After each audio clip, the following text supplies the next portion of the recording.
My name is Betsy Havens, and I'd like to talk to you a little bit about what we mean by vicarious trauma. I was a law student and I graduated not too long ago in 2011, and during my time in law school I participated in some of the live client clinics. And currently in my career I do a lot of work working with low-income individuals, specifically on issues involving healthcare access here in Florida and soon in California. And it's been my experience that vicarious trauma can often happen on two levels. And the first level, and what we're talking about with vicarious trauma, is that you are interacting with someone who has had just a really horrifying life experience, and you naturally feel compassion and a level of sympathy for your client. And it can be difficult sometimes to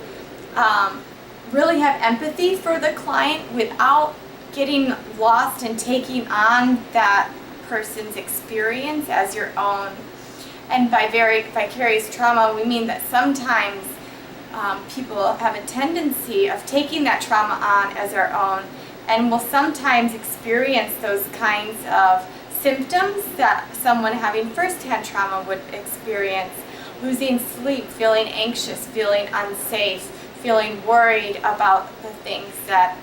they have learned about from their client.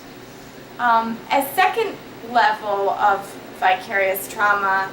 is more on the cumulative level. So after a period of time of working with individuals that have had just very difficult life situations and life experiences happen to them, it can often become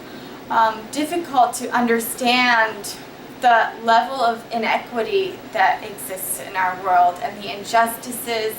the unfairness, and how someone who is so kind and so,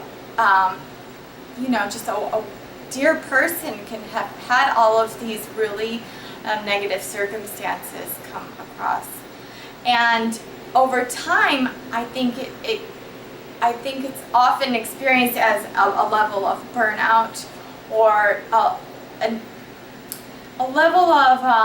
not understanding and feeling really helpless to this world that we are living in. And so what do we do then when we feel that level of, how can I continue to work, how can I make a difference with a world that is so unjust? And so I think it's important that we first of all recognize and become aware of our how this trauma might manifest itself, and that it exists, and it can happen even working with any kind of clients in the clinic setting or beyond. And the first step to being able to do something is really that awareness. And on this website you will be able to find several different tools that might be able to help you in finding healthy ways of coping with those experiences. And it will,